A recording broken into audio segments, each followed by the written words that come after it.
업데이트가 좀 늦었죠. 그리고 아니 뜬금없이 웬 수염을 길렀어 그러실지 모르겠는데요.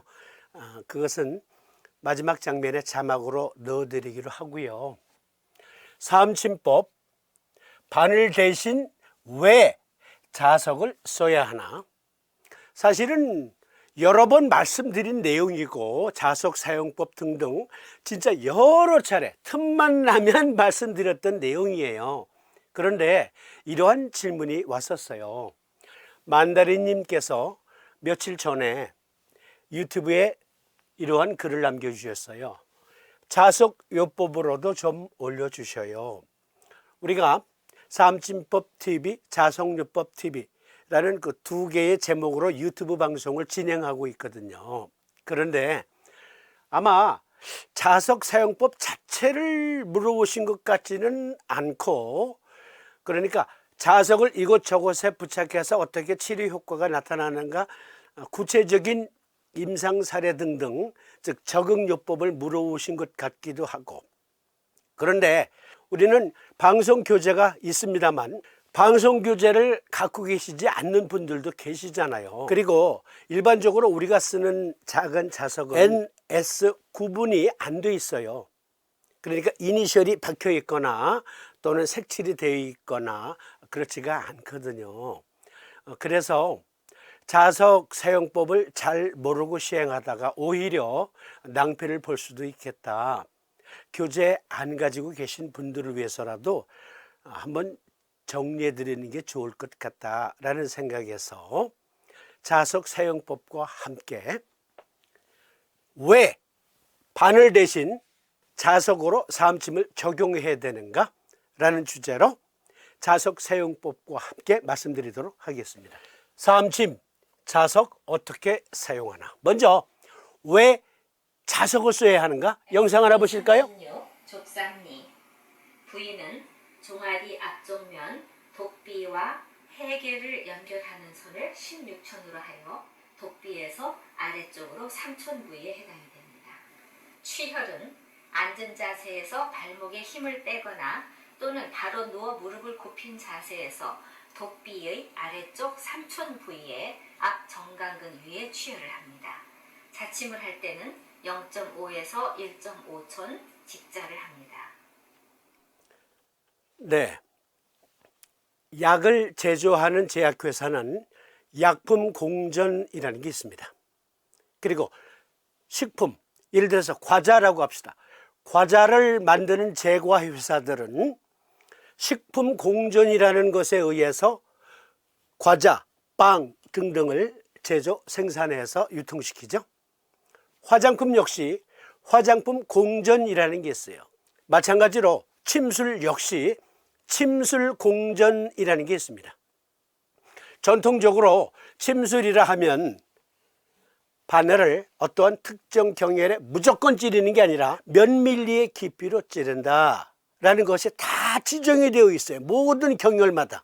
여기 WHO의 스탠다드 아큐포인트 이 책자를 기준으로 해서 한의학 융합연구정보센터에서 네이버 또는 유튜브에 공개한 영상인데요. 여기에 보니까 족삼리혈은 깊이가 오늘날 미터법으로 말하면 1.5cm에서 4.5cm 깊이로 찔러라. 사람마다 체형이 조금씩 다르잖아요. 또 어린애는 어린애대로 또 경혈 깊이가 아마 얕을 거예요. 체형에 따라서 다르단 말이에요. 그런데 공식적으로 족삼리혈 1.5cm에서 4.5cm 깊이로 찔러야 족삼리혈을 찌른 그 특기가 나타납니다.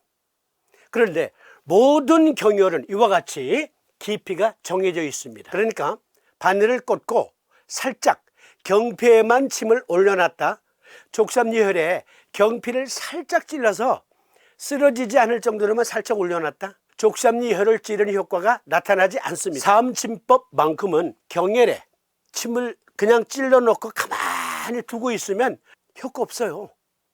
보사라는 개념을 반드시 스킬로 적용해야 합니다. 바늘로 놓는 대표적인 보사법 원보방사라는 개념이 있고요. 영수보사라는 개념이 있어요. 예를 들어서 대장 정격의 경우에는 족삼리혈을 보하잖아요. 족삼리혈에 침을 꽂습니다. 침을 꽂고, 침이에요, 바늘. 바늘을 시계 방향으로 돌리면 여기 검지와 엄지, 홀의 모양이 원이 나타나요. 어쨌든 시계 방향으로 돌려라 이 얘기예요. 시계 방향으로 돌리는 것이 보예요. 그런데요, 그것을 어떻게 구사하냐면 찌르고 한번 돌렸어요. 쉬었다가 다시 또 돌려요. 쉬었다가 다시 또 돌려요. 이걸 9번 하는 겁니다. 9번. 원보방사는 다른 말로 말하면 구륙보사라고 해요. 그걸 9번 돌리는 것을 3텀을 해야 돼요. 3텀. 그게 원래 원보방사, 즉 구륙보사 할 때의 권장사항이에요. 그러니까 침을 족삼리혈에 찔러놓고 한번 돌렸어요. 쉬었다가 다시 돌려요. 돌리고 9번 한 텀. 그것을 3텀을 해야 돼요. 즉 27번을 돌려줘야 합니다. 사법. 바늘을 꽂고 시계 반대 방향으로 밀면 검지와 엄지의 홀의 모양이 각이져요. 모방자를 써서 요 모양이 나오면 사법이다. 달리 말해서 시계 반대 방향. 시계 반대 방향으로 돌리는 것은 꽂고 한번 돌렸어요. 시계 반대 방향으로. 이것을 6번을 해야 돼요. 그리고 그것을 3텀을 합니다. 그러니까 3, 6, 18, 18번을 해야 돼요. 보는 27번. 사법에 해당하는 스킬, 수기법은 18번을 해야 됩니다. 이것이 권장사항이에요. 그런데 일일이 침을 꽂고 돌리고 하는 게 첫 번째, 환자가 무지무지하게 아파. 어마어마하게 아파. 그래서 권장되는 수기법 중에 하나가 영수보사라는 거예요. 이것도 여러 번 말씀드렸어요. 여기에서 이쪽으로 경맥이 흘러요. 그런데 우리가 침을 찌르는 그 포인트, 표면에, 표피의 포인트는 경피잖아요. 족삼리혈을 왜 1.5cm에서 4.5cm 깊이로 찔러라 했습니까? 왜냐하면 그렇게 찔러야 여기 밑에 경락까지 바늘이 닿는다. 그러니까 침을 찌르고 경락선 라인을 지나서 더 깊이 찌르는 거는 관계없어요. 그거는 얇게 경피에 살짝 올려놓는 것보단 그래도 낫습니다. 그런데 경피, 표피에서 그 밑에 흐르고 있는 경락선, 그 경락선 위치까지 침을 찔러 넣어야 듣기가 된다.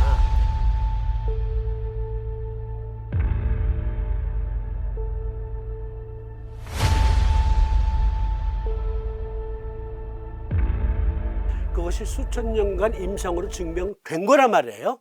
그래서 침을 찔러 넣고 요즘 그 미트법으로 볼 때 1.5cm 내지 4.5cm까지는 찔러줘야 듣기가 된다. 원보방사에서는 어쨌든 그게 가능해. 침을 찔러 넣고. 그런데요, 여러분. 자, 여기 이 병의 주둥이, 이 주둥이 정 가운데다가 바늘을 찔러 넣고 원보방사 등등을 할 거 아니에요. 그러면 똑같이 영수보사 역시 정 가운데 포인트, 그 포인트에다가 침을 찔러 넣고 이렇게 45도로 찌르는 거예요. 즉 경락이 이쪽에서 이쪽으로 흐르니까 흐르는 방향에 따라서 즉 유속을 빠르게 한다라는 개념으로 찔러 놓고 그냥 가만히 두는 거예요. 이것은 여기 구륙보사와 같은 별도의 스킬이 필요 없어. 그러니까 이것은 많은 환자들을 치료할 때도 매우 유용합니다. 그리고 많은 임상가에서 이 방법을 주로 씁니다. 왜냐하면 아니 생각해 보세요. 어르신들, 그러니까 65세 이상 된 노인네들 얼마 받아요? 한의원에 내원해 가지고 침 시술 받아서 뭐 몇십만 원 내는 거 아니잖아요. 불과 몇천 원이에요. 1,500원? 의료보험 적용하니까. 그런데 1,500원 낸 분들 한 분에게 베드를 하나 배정을 하고 거기에서 침을 찔러 놓고 구륙보수한다고 한 번 쉬었다가 한 번 쉬었다가, 물론 몇 시간 쉬는 게 아니지만 그렇게 보호법은 28번, 사법은 18번, 이걸 4개의 경혈을 하는데 양쪽에 다 놨다고 해보세요. 그 행위하는 데만 해도 30분 이상 걸려요. 그런데 비효율적이잖아요. 베드는 제한되어 있고 또 다른 환자들도 돌봐야 되는데, 그런데 영수보살을 하면 그냥 침을 꽂아만 놓으면 돼. 그런데 45도 각도로 보세요. 이 병의 주둥이에 정확하게 정 가운데가 침자리예요. 찔러놓고 이렇게 찌르면, 그러면 이게 병이 주둥이가 이래서 깔때기 모양이라서 좀 그렇지만 어쨌든 이게 주둥이가 깔때기 모양이니까 이걸 뒤집읍시다. 자, 여기다 찔러놓고 이렇게 찌르잖아요. 그러면 이렇게 되죠, 침이. 그렇죠? 그런데 경락이 이렇게 지나가요. 밑으로. 족삼열 같은 경우에는 1.5cm에서 4.5cm 밑으로 경락이 흐른다고요. 그래서 그 경락까지 침이 닿아야 되는데, 영수보살을 할 때는요, 그 경락이 닿긴 닿는데 그 경혈과 마주치는 경락선이 아니라 엉뚱한 경락선에 침천이 가 있어요. 그렇죠? 그러니까 이것은 정확하게 그 경혈을 추혈한 그 듣기가 잘 안 되는 거예요. 여러분, 침술이라 하면 채침, 삼침 모두 경락선 자극이 아니에요. 오해하시면 안 돼요. 모두 경혈 자극이에요. 채침이든 삼침이든. 어떤 분들은 그걸 착각하시는 분들이 있는데요. 아니, 그럴 것 같으면 침 공부할 필요는 뭐 있습니까? 365개의 경혈을 모두 다 외우고 혈자리를 추혈할 줄 알아야 침 공부를 제대로 한 거잖아요. 일단 기본은 두 통에 놓는 침자리 따로 있고요. 그리고 요통에 놓는 침자리 따로 있고, 복통에 놓는 침자리 따로 있고, 소화불량에 놓는 침자리 따로 있고, 요통에 놓는, 변비통에 놓는, 머리 아플 때 놓는 등등의 혈자리가 다 지정이 되어 있거든요. 그러니까 특별히 지정된 어떠한 경혈에 찔러야 효과가 나타나는 거예요. 그런데 엉뚱한 경혈에 마구잡이로 찔러서 낫겠습니까? 그러니까 이 병의 주둥이 정 가운데가 혈자리라고 하면, 포인트라고 하면, 거기에 침을 찌르고 이렇게 놓으면, 그러면 결국은 이 침천은 이 경혈과 경락선이 맞닿는 그 포인트에 안 가요. 그래서 좀 편하게 놓자고 한 영수보살은 삼침 적용에 있어서는 별로 듣기에 크게 도움이 안 돼요. 그래서 치료 효율이 낮은 거예요. 일반 임상가에서 27번, 18번 침을 꽂고 이렇게 저렇게 돌리는 그러한 것을 모두 생략하고자 선택한 이 방법은 결국은 침이 요 포인트, 그 경혈의 밑에 경락이 닿는, 그래야 그 경혈 특유의 에너지가 발휘되는데 그건 전부 비껴간 거예요. 그럼 어떤 분들이 그러실지 몰라요. 아니, 삼도인 침구요결에 보면 삼도인도 영수보살을 쓰셨는데, 맞아요. 그래서 스킬이 필요한 거예요. 그러니까 고수들은 여기 정확하게 요 정 가운데다가 침을 찌르고 45도로 놓는 게 아니고, 이렇게 약간 전방에서, 즉 영수보살에서 보호할 때 약간 전방에서 침을 찔러서 정확하게 침천이 경혈로 자극이 되고, 그리고 경락 포인트까지 침이 닿도록 하는 겁니다. 영수보살 무지무지하게 힘든 스킬이에요. 어마어마하게 힘든 스킬이에요. 이것은 제가 생각하기에는 아마 역사상 화타편작은 이런 요법을 별로 안 썼고, 삼도인이나 오늘날에는 금호선생이나 가능할까? 저는 그렇게 생각합니다. 그런 분들 외에는 이렇게 정확하게 구사할 수가 없어요.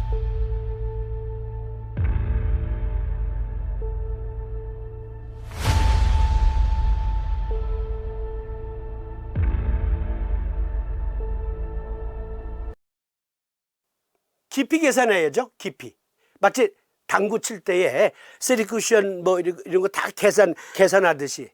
그러니까 1, 2mm 전방에서 찌른다.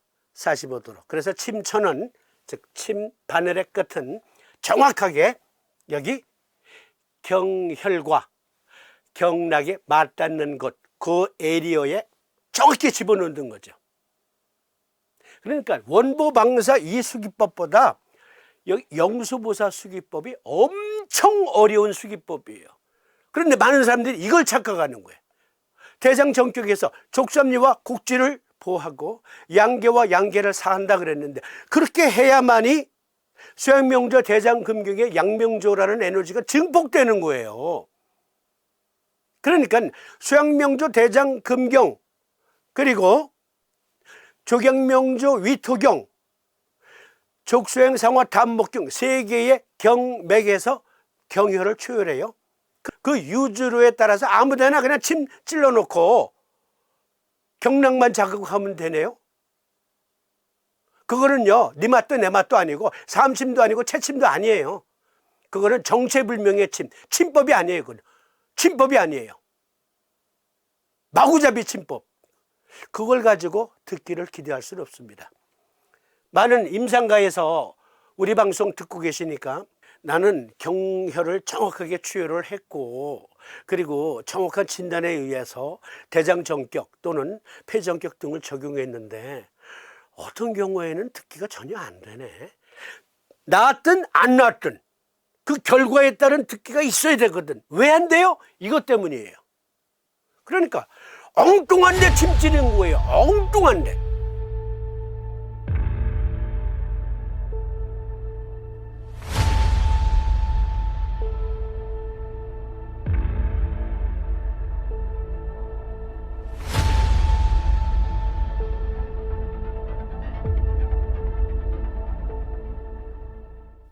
나는 정확하게 경혈을 추혈했다고 생각했어. 하지만 침 끝은 그 경혈 훨씬 벗어나서 박혀 있는 거예요.